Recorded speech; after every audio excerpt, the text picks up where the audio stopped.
तो आज से हम एक नई सीरीज़ शुरू कर रहे हैं जिसमें हम किसान भाइयों की हेल्प करेंगे। इसका मेन मकसद ये है कि जो भी क्वेरीज़ मेरे पास आती हैं और जिनको मैं अपने एंड पे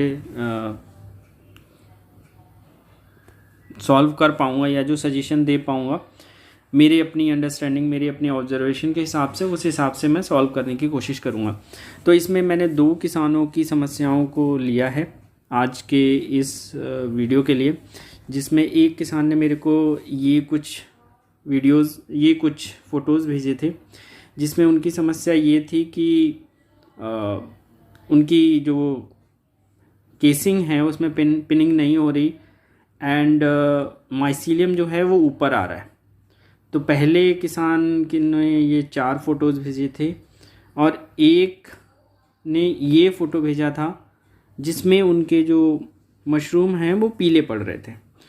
तो अगर मैं बात करूं पहले किसान की, और इनसे मेरी बात भी हुई थी, इन्होंने मेरे को ये मेल किए थे फ़ोटोज़ सारे। तो जो फ़ोटोज़ देख के पता चला मुझे, वो ये पता चला कि जो केसिंग की सॉइल होनी चाहिए वो एक्चुअली भुरभुरी होनी चाहिए, जिसमें हवा ऊपर से नीचे को पास हो केसरन की तरफ को। जिससे होता क्या है कि पिनिंग उन्हीं जगह से ऊपर को आती है जहाँ से एयर का हल्का सा पैसेज मिलता है, वहाँ से पिनिंग निकलनी स्टार्ट होती है। अगर आपकी केसिंग में पट बन गई तो वो पिनिंग नहीं हो पाई, क्योंकि हवा ऊपर से नीचे की तरफ को पास नहीं होती। तो केसिंग की सॉइल हमेशा चूज़ करते हुए ये ध्यान रखना चाहिए कि हमारी जो केसिंग है वो भुरभुरी रहे, उसमें पट ना बने। और पट बन जाएगी तो पिनिंग नहीं होगी, पिनिंग नहीं होगी तो पिनहेड्स नहीं बनेंगे, और पिनहेड्स नहीं बनेंगे तो प्रोडक्शन का चांसेस ही ख़त्म हो गया। दूसरा जो ऑब्जर्वेशन मेरा ये है कि इनके में जब माइसीलियम ऊपर आया था तो माइसीलियम को दोबारा से हमेशा हमें केसिंग से कवर करना चाहिए। जैसे भी वाइट, अगर वो प्लास्टिक मोल्ड है तो हमें निकाल के फेंकना चाहिए, बट अगर माइसीलियम ऊपर आता हुआ दिखाई देता है तो हमें उसकी रीकेसिंग करनी होती है। एटलीस्ट माइसीलियम हमेशा ढका रहना चाहिए। इवन अगर हल्की सी पिनिंग भी हमें ज़्यादा दिखाई दे रही है तो उस पर एक हल्की सी लेयर हम केसिंग की वापस डाल देते हैं। तो अब आते हैं हम इनके केसिंग मटेरियल के ऊपर। जब हमने इनसे बात करी तो हमें पता चला कि इन्होंने जो केसिंग के लिए मटेरियल यूज़ किया था वो गोबर यूज़ किया था। गोबर के साथ साथ इन्होंने मिट्टी यूज़ करी थी, और मिट्टी के साथ फिर इन्होंने उसको स्टेरिलाइज़ किया था। तो जो मेरी अपनी अंडरस्टैंडिंग है, हर जगह की मिट्टी अलग अलग होती है। ठीक है, मिट्टी यूज़ करते हैं कुछ लोग, रेत भी यूज़ करते हैं। कुछ जगह पे मिट्टी ऐसी होती है जो भुरभुरी हो जाती है, कुछ जगह की ऐसी भी हो सकती है जो पट बना देती है। तो जो बेसिक स्टैंडर्ड है, कुछ लोग यूज़ करते हैं गोबर के साथ कोकोपीट, जो मुझे लगता है कि सबसे बेस्ट ऑप्शन है मेरे अपने एक्सपीरियंस के हिसाब से।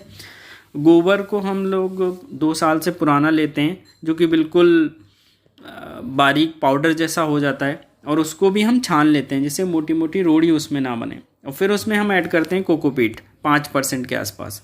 तो कोकोपीट जब उसमें ऐड करते हैं तो कोकोपीट की पानी की जो क्षमता होती है वो रोकने की ज़्यादा होती है, वो फिर धीरे धीरे रिलीज़ करता है, तो नमी भी मेंटेन रहती है, और वो हवा के लिए एक तरीके से नसों का काम करता है। तो ऊपर से हवा पास होती रहती है जिससे प्रोडक्शन अच्छा मिलता है, और वहीं से फिर पिनिंग स्टार्ट हो जाती है। तो इनकी जो समस्या थी उसके हिसाब से मुझे यही पता चला कि इन्होंने मिट्टी यूज़ करी थी। कई जगह हो सकता है कामयाब हो जाए, बट कई जगह ये भी पॉसिबिलिटी है कि कामयाब ना हो। तो इनके केस में इसमें पट बन गई जिससे कि ऊपर पिनिंग नहीं आई। तो जहाँ जहाँ पे आपको दिख रहा है कि एक आध कहीं पे दिख रही है पिनिंग होती हुई, तो हो सकता है वहाँ से हवा पास हो गई। और आप देखेंगे तो मोस्टली जहाँ पे गोबर इकट्ठा दिख रहा है, और इनके पे थोड़ा सा पानी की भी मात्रा मुझे ज़्यादा लग रही है, बट वो हो सकता है कि मिट्टी की वजह से ज़्यादा हो। लेकिन हमारी जो केसिंग की सॉइल है वो हमेशा भुरभुरी होनी चाहिए, जिसमें हवा पास हो पाए ऊपर से लेके नीचे तक। तो ये रहा मेरा पहले किसान के लिए सॉल्यूशन कि जब भी केसिंग सॉइल यूज़ करें तो थोड़ा सा आपने इतनी मेहनत कंपोस्ट बनाने में करी है, कंपोस्ट में पैसा लगाए, तो थोड़ी सी कॉस्ट आप केसिंग की तरफ भी ध्यान दें, जिसमें आप, मेरे हिसाब से मेरी रिकमेंडेशन ये है कि आप गोबर की खाद यूज़ करें 2 साल से पुरानी, और उसमें 5% के आसपास कोकोपीट यूज़ करें भिगो के, और उसके बाद उसको अच्छे से स्टेरिलाइज करके प्रॉपरली केसिंग करें। और पानी की मात्रा बस इतनी डालें कि खाली केसिंग भीगे आपकी, और जहाँ जहाँ भी आपको माइसीलियम दिखाई दे दोबारा से ऊपर आता हुआ, वो सारा का सारा वापस से आपको केसिंग से कवर करना है।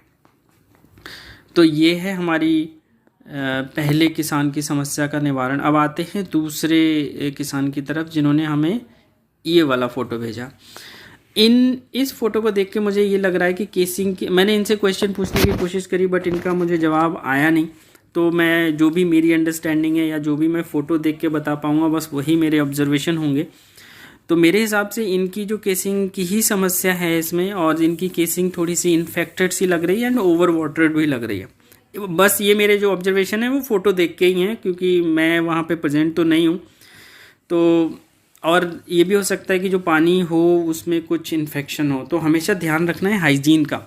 एक बार जब आपका प्रोडक्शन स्टार्ट हो जाए या फिर पिनिंग स्टार्ट हो जाए उस टाइम पे हमें अपने हट या अपने रूम की स्पेशल सफाई रखनी होती है। कोई भी बंदा अंदर जाता है तो उसके सारे कपड़े साफ़ हों, चप्पल पहन के लोग यूजुअली ना जाएं, कपड़े जो यूज़ हों वो साफ़ यूज़ हों, ज़्यादा लोग अंदर ना जाएं, जो रेगुलर जाते हैं वही जाएं, और ज़्यादा अंदर बाहर लोग आएँ भी ना, क्योंकि और आसपास सफाई रहे। मतलब खेत के बीच में करेंगे तो सफाई होने के चांसेस अच्छे हैं, बट अगर आप बात करेंगे कि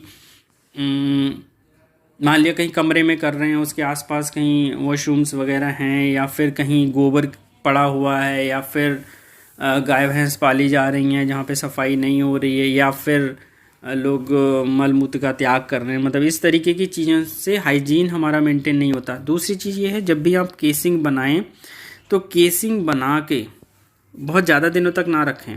केसिंग बना के आप फार्मलिन और बावस्टीन का स्प्रे उस पर करके हाइजीन बनाते हैं, स्टेरिलाइज करते हैं।